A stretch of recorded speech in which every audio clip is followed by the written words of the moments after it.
அமெரிக்காவின் வெள்ளை மாளிகையில் நடைபெற்ற தீபாவளி கொண்டாட்டத்தில் பங்கேற்ற அதிபர் டொனால்டு டிரம்ப் குத்துவிளக்கு ஏற்றி வைத்தார். அப்பொழுது இந்திய மக்கள் மற்றும் அமெரிக்க வாழ் இந்தியர்களுக்கு வாழ்த்து தெரிவித்துக் கொண்டார்.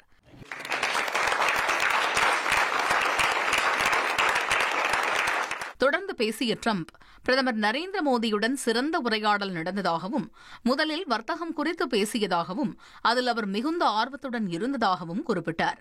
பாகிஸ்தானுடன் எந்த போரும் வேண்டாம் என்று பேசியதாக குறிப்பிட்ட டிரம்ப், பிரதமர் நரேந்திர மோடி சிறந்த மனிதர் என்றும் சிறந்த நண்பர் என்றும் குறிப்பிட்டார். எரிசக்தி விவகாரமும் விவாதத்தின் ஒரு பகுதியாக இருந்ததாக தெரிவித்த டிரம்ப், ரஷ்யாவில் இருந்து எண்ணெய் வாங்குவதை இந்தியா கட்டுப்படுத்தும் என்று மோடி தனக்கு உறுதியளித்ததாகவும் கூறினார். இதனிடையே தொலைபேசி மூலம் தொடர்பு கொண்டு தீபாவளி வாழ்த்து தெரிவித்த டிரம்பிற்கு பிரதமர் நரேந்திர மோடி நன்றி தெரிவித்துள்ளார். இதுகுறித்து எக்ஸ் தளத்தில் பதிவு செய்துள்ள பிரதமர் மோடி, இந்த தீபாவளி திருநாளில் நமது இருவரும் ஜனநாயக நாடுகளும் உலகை நம்பிக்கையுடன் ஒளிரச் செய்து அனைத்து நிலைகளிலும் பயங்கரவாதத்திற்கு எதிராக ஒன்றுபட்டு நிற்க வேண்டும் என்று தெரிவித்துள்ளார். நியூசிலாந்தில் பலத்த காற்று வீசியபோது பெண் ஒருவர் சாலையின் மையப்பகுதியில் தூக்கி வீசப்பட்ட காட்சிகள் வெளியாகியுள்ளன.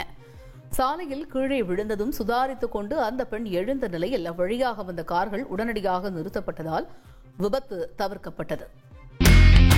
இனி செல்லும் இடமெல்லாம் செய்தி. தந்தி டிவியின் வாட்ஸ்அப் சேனலை ஃபாலோ பண்ணினா செல்ல இருக்கும் இடமெல்லாம் செய்தி. இதோ QR கோட் இப்பவே ஸ்கேன் பண்ணுங்க, ஃபாலோ பண்ணுங்க.